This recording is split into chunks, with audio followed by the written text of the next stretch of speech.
Beetroot ಸುಕ್ಕ ಅಂದರೆ ಕುಂದಾಪುರ ಸ್ಟೈಲಲ್ಲಿ ತೆಂಗಿನಕಾಯಿ ಹಾಕಿ ಮಾಡುವಂಥ ಬೀಟ್ರೋಟ್ ಪಲ್ಯ ತುಂಬಾ ರುಚಿಯಾಗಿರುತ್ತೆ. ಇದು ಈ ಥರ ಪಲ್ಯ ಮಾಡಿಕೊಟ್ರೆ ಬೀಟ್ರೋಟ್ ಇಷ್ಟ ಇಲ್ಲದೇ ಇರೋರು ಕೂಡ ಇಷ್ಟಪಟ್ಟು ತಿಂತಾರೆ. ಎಲ್ರಿಗೂ ನಮಸ್ಕಾರ, welcome back to Sandhya Shetty's kitchen.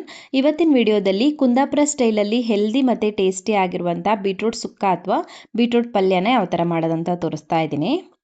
Beetroot ಸುಕ್ಕ ಮಾಡೋದಕ್ಕೆ ಅರ್ಧ kg ಆಗೋಷ್ಟು ಬೀಟ್ರೋಟನ್ನು ತೊಗೊಂಡಿದ್ದೀನಿ. ಫಸ್ಟಿಗೆ ಬೀಟ್ರೋಟನ್ನು ಚೆನ್ನಾಗಿ ತೊಳೆದ್ಬಿಟ್ಟು ಸಿಪ್ಪೆ ತೆಗೆದು ಕಟ್ ಮಾಡ್ಕೊಳ್ಬೇಕು. ಬೀಟ್ರೋಟನ್ನು ಕಟ್ ಮಾಡಿದ ನಂತರ ತೊಳಿಬಾರ್ದು, ಫಸ್ಟಿಗೆ ತೊಳ್ಕೊಳ್ಬೇಕು.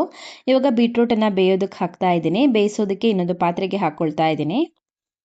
ಇವಾಗ ಇದಕ್ಕೆ 3 ರಿಂದ 4 ಲೋಟ ಆಗೋಷ್ಟು ನೀರನ್ನು ಹಾಕ್ಕೊಳ್ಳಿ. ಮತ್ತು ನೀರು ಕಮ್ಮಿ ಅನಿಸಿದ್ರೆ ಇನ್ನೊಂದು ಸ್ವಲ್ಪ ಹಾಕ್ಕೊಳ್ಬೋದು. ಹಾಗೆಯೇ 1/4 ಚಮಚ ಆಗೋಷ್ಟು ಉಪ್ಪು ಹಾಕ್ಕೊಳ್ತಾ ಇದ್ದೀನಿ. ಬೀಟ್ರೋಟ್ಗೆ ಎಷ್ಟು ಉಪ್ಪು ಬೇಕಾಗುತ್ತೋ ಅಷ್ಟು ಉಪ್ಪನ್ನು ಹಾಕಿಬಿಟ್ಟು ಚೆನ್ನಾಗಿ ಮಿಕ್ಸ್ ಮಾಡಿ ಇದನ್ನು ಇವಾಗ ಕುದಿಸ್ಕೊಳ್ಬೇಕು. ಬೀಟ್ರೋಟ್ ಪೂರ್ತಿಯಾಗಿ ಬೇಯೋವರೆಗೂ ಬೇಯಿಸ್ಕೊಳ್ಬೇಕು. ಕುದೀತಾ ಇದೆ ನೋಡಿ, ಬೀಟ್ರೋಟ್ ಪೂರ್ತಿಯಾಗಿ ಬೆಂದಿದೆ. ಇವಾಗ ನೀರನ್ನು ಬಸಿದ್ಬಿಟ್ಟು ಬೀಟ್ರೋಟನ್ನು ಎತ್ತಿಟ್ಕೊಳ್ಬೇಕು. ಬಸ್ತಿರುವಂಥ ನೀರಿಂದ ರಸಮ್ ಮಾಡ್ಬೋದು. ಸ್ವಲ್ಪ ಖಾರದ ಪುಡಿ ಮತ್ತು ಒಗ್ಗರಣೆ ಹಾಕಿ ರಸಮ್ ಮಾಡಿದ್ರೆ ತುಂಬಾ ರುಚಿಯಾಗಿರುತ್ತೆ.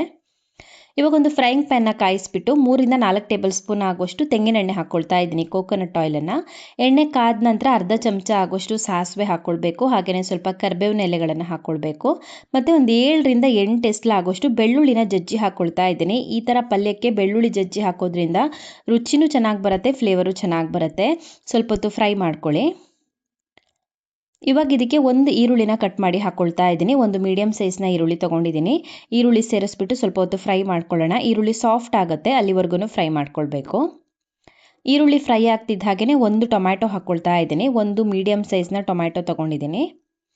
ಟೊಮ್ಯಾಟೊ ಹಾಕಿಬಿಟ್ಟು ಮತ್ತೆ ಸ್ವಲ್ಪ ಹೊತ್ತು ಫ್ರೈ ಮಾಡ್ಕೊಳ್ಳೋಣ. ಟೊಮ್ಯಾಟೊ ಸ್ವಲ್ಪ ಮೆತ್ತಗಾಗೋವರೆಗೂ ಫ್ರೈ ಮಾಡ್ಕೊಳ್ಬೇಕು. ಟೊಮ್ಯಾಟೊ ಈರುಳ್ಳಿ ಎಲ್ಲ ಫ್ರೈ ಆದ ನಂತರ ಇದಕ್ಕೆ ಇವಾಗ ತೆಂಗಿನಕಾಯಿ ತುರಿನ ಹಾಕ್ಕೊಳ್ಬೇಕು. ನಾನು ಇದಕ್ಕೆ ಅರ್ಧ ತೆಂಗಿನಕಾಯಿ ಯೂಸ್ ಮಾಡಿದ್ದೀನಿ. ಒಂದು ಮೀಡಿಯಮ್ ಸೈಜ್ನ ತೆಂಗಿನಕಾಯಲ್ಲಿ ಅರ್ಧ ತೆಂಗಿನಕಾಯಿ ಯೂಸ್ ಮಾಡಿದ್ದೀನಿ. 1/4 ಚಮಚ ಆಗೋಷ್ಟು ಅರಿಶಿಣದ ಪುಡಿ ಹಾಕ್ಕೊಳ್ಬೇಕು. ಹಾಗೆಯೇ 2 ಚಮಚ ಆಗೋಷ್ಟು ರಸಮ್ ಪೌಡರ್ ಹಾಕ್ಕೊಳ್ತಾ ಇದ್ದೀನಿ ನಾನಿಲ್ಲಿ. ರಸಮ್ ಪೌಡರ್, ಸಾಂಬಾರ್ ಪೌಡರ್ ಯಾವುದಾದ್ರೂ ಪರವಾಗಿಲ್ಲ. 2 ಇಲ್ಲ ಅಂದರೆ ನಾರ್ಮಲ್ ಖಾರದ ಪುಡಿ ಹಾಕ್ಬಿಟ್ಟು ಸ್ವಲ್ಪ ಧನಿಯಾ ಮತ್ತು ಗರಂ ಮಸಾಲೆ ಪುಡಿ ಹಾಕಿ ರುಚಿಯಾಗಿ ಬರುತ್ತೆ. ರುಚಿಗೆ ತಕ್ಕಷ್ಟು ಉಪ್ಪನ್ನು ಹಾಕ್ಕೊಂಡಿದ್ದೀನಿ. ಒಂದ್ಸಲ ಚೆನ್ನಾಗಿ ಮಿಕ್ಸ್ ಮಾಡ್ಕೊಳ್ಳಿ. ಮಸಾಲೆ ಐಟಮ್ಸನ್ನು, ತೆಂಗಿನಕಾಯಿ ತುರಿನ ಎಲ್ಲ ಒಟ್ಟಿಗೆ ಸೇರಿಸ್ಬಿಟ್ಟು ಒಂದ್ಸಲ ಚೆನ್ನಾಗಿ ಮಿಕ್ಸ್ ಮಾಡಿಕೊಂಡು ಇದನ್ನ ಒಂದು 2 ನಿಮಿಷದವರೆಗೂ ಫ್ರೈ ಮಾಡ್ಕೊಳ್ಬೇಕು. ಉರಿನ ಮೀಡಿಯಮ್ ಫ್ಲೇಮಲ್ಲಿ ಇಟ್ಕೊಂಡು 2 ನಿಮಿಷದವರೆಗೂ ಫ್ರೈ ಮಾಡ್ಕೊಳ್ಬೇಕು. 2 ನಿಮಿಷ ಫ್ರೈ ಮಾಡ್ಕೊಂಡ ನಂತರ ಇದಕ್ಕೆ ಇವಾಗ ನಾವು ನೀರು ಬಸಿದ್ಬಿಟ್ಟು ಎತ್ತಿಟ್ಕೊಂಡಿರುವಂಥ ಬೀಟ್ರೋಟ್ ಪೀಸ್ಗಳನ್ನು ಹಾಕ್ಕೊಳ್ಬೇಕು. ಬೀಟ್ರೋಟ್ ಪೀಸ್ಗಳನ್ನು ಸೇರಿಸಿ ಒಂದ್ಸಲ ಚೆನ್ನಾಗಿ ಮಿಕ್ಸ್ ಮಾಡ್ಕೊಳ್ಳಿ. ಬೀಟ್ರೋಟ್ ಬೇಯುವಾಗ ಆಲ್ರೆಡಿ ಉಪ್ಪು ಹಾಕ್ಕೊಂಡಿದ್ದೀವಿ, ಮತ್ತು ಉಪ್ಪು ಹಾಕೋ ಅವಶ್ಯಕತೆ ಇರೋದಿಲ್ಲ. ಮಸಾಲೆಗೂ ಕೂಡ ಉಪ್ಪು ಹಾಕ್ಕೊಂಡಿದ್ದೀವಿ.